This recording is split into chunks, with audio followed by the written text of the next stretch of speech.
살던 마을을 처음으로 벗어나 가마 타고 시집가던 어머니의 길, 가족의 먹을 것을 마련하기 위해 땔감을 팔러 나섰던 아버지의 길처럼 우리의 삶은 길과 함께였습니다. 우리가 잘 아는 위인들에게도 특별한 길이 있습니다. 쓸쓸히 생을 마감한 사도세자를 만나기 위해 수원으로 향하던 능행차길에서 정조는 어떤 마음이었을까요? 유배를 떠나던 정약용은 그 길을 어떻게 기억하고 있을까요? 조선시대 가장 긴 길로 기록된 삼남대로에는 그들의 이야기가 남아 있습니다.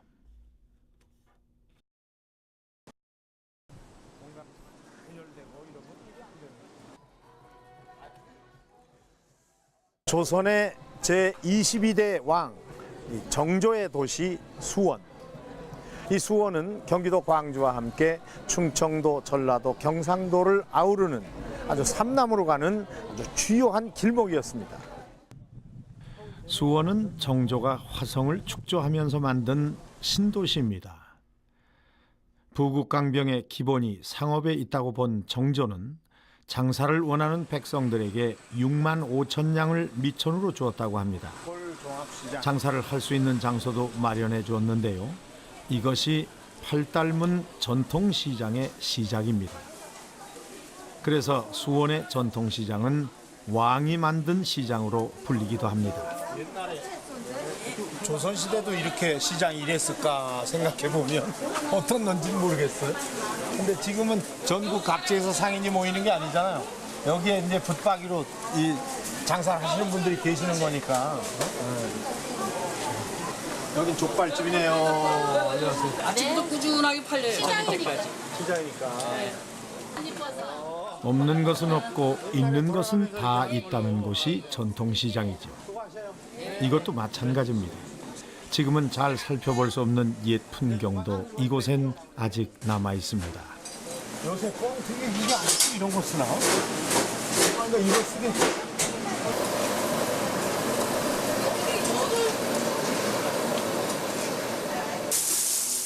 고작 몇천 원어치를 샀을 뿐인데 한가득 뻥튀기를 들려주십니다. 건강하시고 하여간 오래오래 오래오래 하세요. 이문이 남지 않아도 덤을 얻는 곳이 전통시장입니다. 열심히 해주시니까요. 어머니의 품처럼 푸근한 곳. 우리 전통시장은 따뜻한 맛이 있습니다. 상인이 천대받던 조선시대였지만 수원은 달랐습니다. 이 수원에서 생긴 이 장은 조선시대에도 제법 큰 장에 속했습니다. 각지에서 이 생산된 먹을거리는 물론이고 또 겨울철 땔감으로 쓸 이 나무까지도 이곳에서 거래가 되곤 했습니다. 또 이 상인들의 이문도 다른 장에 비해서 훨씬 많이 남았다고 합니다. 그러다 보니까 이 전국 각지의 상인들이 자신들이 판매할 물건을 가지고 이곳 수원장으로 모여들기 시작했고, 그래서 한때는 이 상인들의 숫자가 손님보다 더 많았다라는 그런 기록이 있을 정도입니다. 전국 각지의 상인들이 이 수원장으로 오기 위해서 걸어온 길이 있습니다. 그것이 바로 삼남대로입니다. 판소리 춘향가에서 이몽룡이 남원으로 가는 길, 이 신나는 어사출도길은 삼남대로를 지납니다. 과거를 보러 가던 젊은 선비들도 이 삼남지방의 풍부한 물산도 이 길을 오갔습니다. 하지만 천리에 달하던 삼남대로는 교통의 발달로 잊혀졌는데요. 몇 년 전 걷는 길로 재탄생됐습니다. 아유, 이거 와주셔서 감사합니다. 네, 고맙습니다. 우리 국사편찬위원회 정대훈 연구사님. 네, 맞습니다. 네. 근데 우리 이 삼남길, 삼남대로 이거 연구하셨어요? 아, 그러시군요. 근데 삼남길이라고 하고 삼남대로라고 하고 지금 두 가지로 얘기가 되는 것 같아서 네네. 그 조금 다른 거죠. 옛 조선 시대에는 한양을 중심으로 해서 전국으로 뻗어가는 도로망이 발달해 있었습니다. 그 중에서 한양과 삼남지방, 그러니까 충청, 전라, 경상을 잇는 길을 흔히 삼남대로라고 불렀는데요. 그런데 이 삼남대로는 도시화와 근대화를 거치면서 사실 지금은 걸어서 이용하기엔 좀 부적당한 길이 됐죠. 예. 그렇죠. 예. 그래서 이 삼남대로를 기초로 해서 이 걷기에 편안하도록 도로 사정과 도보 환경을 고려해서 새로 만든 길이 삼남길입니다. 아, 그러니까 이제 옛 것을 복원하고 재현하되 네. 그게 도저히 이어지지 않는 부분은 새로 만들고 네. 또 그냥 쓸 수 있는 길은 쓰고 네. 네. 그렇게 해서 이제 요즘에 새로 만든 게 삼남길이고 예. 옛날에 조선시대에 쓰던 건 삼남대로다. 네네. 이렇게 이해하면 되겠어요? 네, 정확합니다. 아, 그렇군요. 네네네.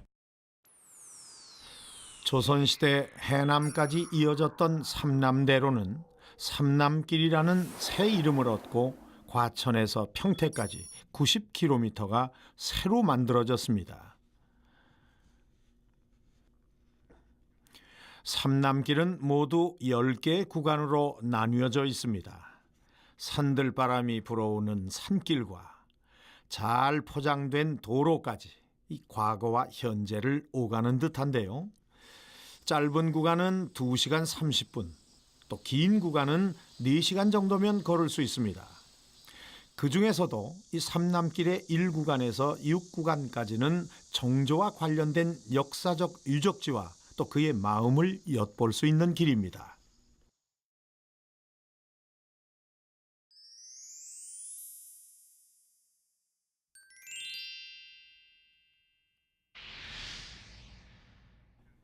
길은 그리고 장소는 사람들의 이야기를 품고 대대로 이어집니다. 삼남길에는 정조의 애틋한 효심을 엿볼 수 있는 유적지가 남겨져 있습니다. 그 첫 번째 장소가 화성을 대표하는 사찰 정조가 건립한 용주사입니다. 용주사는 우리가 너무나 잘 알고 있는 시 승무의 무대가 된 곳입니다.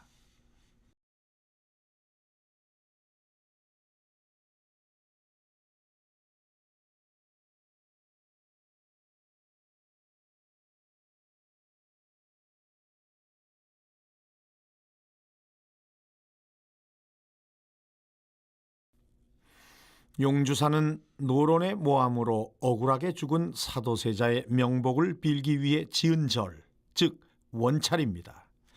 여러 차례 보수를 하긴 했지만 창건 당시의 모습을 그대로 간직하고 있는데요. 여느 사찰과 모양새가 다릅니다. 여기 이렇게 돌 깔은 길도 저는 사찰에선 처음 보는 것 같거든요. 이것은 아마 임금이라는 그 분이 다녔던 왕실 기도사찰 원찰의 개념 때문에 이게 가능했다고 봅니다. 아, 그러니까 왕실 기도 사찰이었기 때문에 이게 왕이 다니는 길을 만든 거군요. 그러니까 아니 여기도 이 홍살문도 결국 그런 의미인가요? 홍살문은 이제 임금의 명예에 의해서 세우다 보니까 일반 스님들이 마음대로 세울 수가 없었죠. 임금의 허락하에 세우는 거다 보니까 그 정도 위상을 알 수가 있죠. 용주사는 효와 그 유교의 효와 불교의 효가 결합된 하나의 상징성을 볼 수가 있습니다.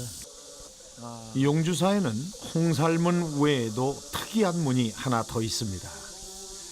세 개로 문이 나뉜 삼문으로 만들어진 일주문이 그것인데요. 오늘 지금 기도하시는 거죠? 스님, 여기 사실 사찰에서 이렇게 산문이 흔치 않잖아요. 예, 예. 그렇죠? 예, 그렇죠. 이것도 용주사만 있는 건가요? 왕권의 권위를 이 문 하나 자체가 상징하고 있는 거죠. 사용하는 문은 신분에 따라 달랐습니다. 삼문의 가운데 문은 왕만이 드나들 수 있는 왕의 문이었죠. 왕을 호위하는 무신들은 오른쪽 문을 사용했고 백성들은 왼쪽 문을 이용했는데요. 우리도 왼쪽 문을 지나 절 안으로 들어섰습니다. 이게 특이하게 보시면 여기서 장면 보면 정면으로 부처님이 보이잖아요. 네. 근데 이거는 시선을 네. 가리기 위해서 일부러 탑을 가운데다 위에서 탑을 내렸던 것 같아요. 아, 저 위에 원래는 대웅전 앞에 있던 원래 탑을. 모든 탑은 다 대웅전이 있죠. 아, 그러니까 이게 위에는 효의 공간이라는 개념을 강조하기 위해서 종교적인 신앙을 밑으로 좀 내린 것으로 추정이 됩니다. 세존 사리탑에는 1702년 성정 스님이 모셔온 부처님의 사리가 안치돼 있습니다. 고이 모셔져야 할 탑이 천보루 아래에 세워졌다는 건 왕의 명이 아니곤 불가능했겠죠. 대웅보존도 특별합니다. 석가모니불을 중심으로 왼쪽에 약사불, 또 오른쪽에 아미타불이 모셔져 있습니다.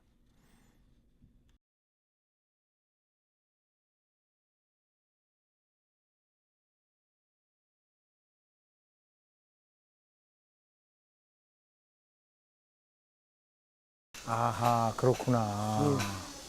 저 뒤에 지금 저 그려진 게 탱화가 예. 맞지요? 예. 단원 김홍도. 아. 가로 3.5m, 세로 4.4m로 대형 비단에 그려진 불화는 절의 창건과 함께 만들어졌습니다. 불화의 가장 큰 특징은 서양 화법인 원근법과 명암법을 사용했다는 점입니다. 또 다른 불화와는 달리 하단 중앙엔 축원문이 쓰여져 있습니다. 후불 탱화가 왕실을 위해 그려진 것임을 알 수 있죠.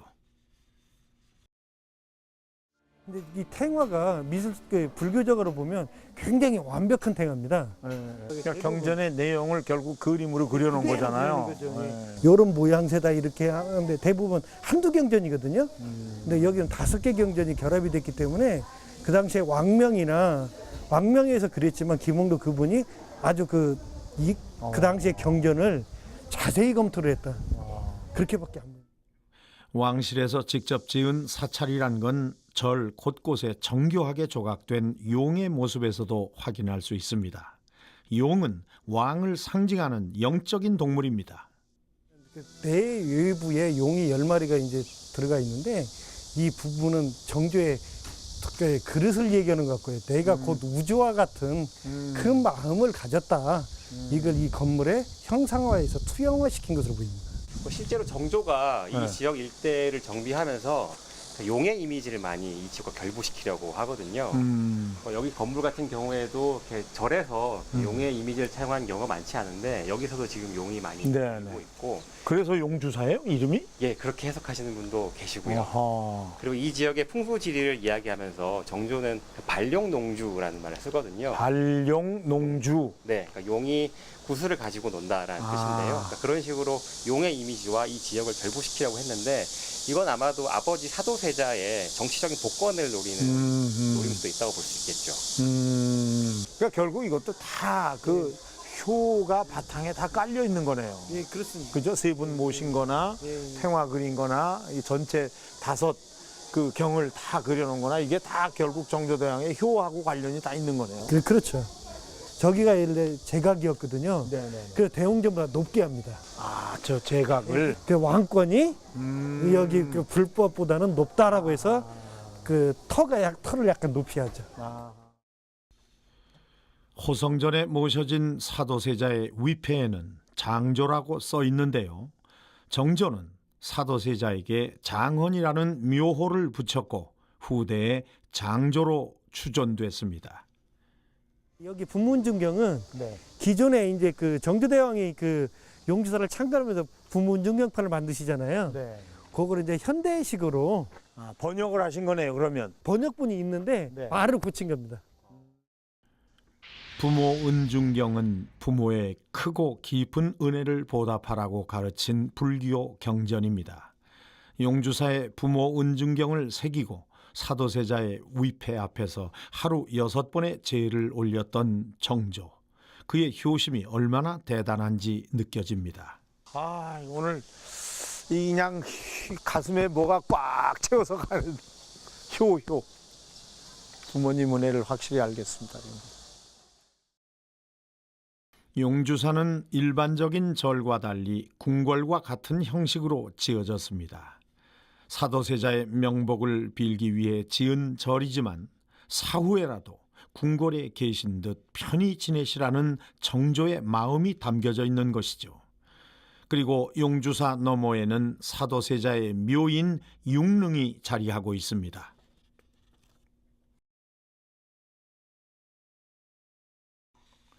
융릉은 전국에서 손꼽히는 명당에 자리하고 있습니다. 지금은 왕의 무덤이란 뜻의 능으로 격상됐지만 무덤이 쓰였던 당시에는 왕릉의 형식을 담지 못했습니다. 하지만 정조는 능에 무인석을 세웠습니다. 무인석은 왕을 보호하기 위해 세우는데요. 이를 통해서 정조가 사도세자의 무덤을 왕릉급으로 조용하고 싶어 했다는 것을 알 수 있습니다.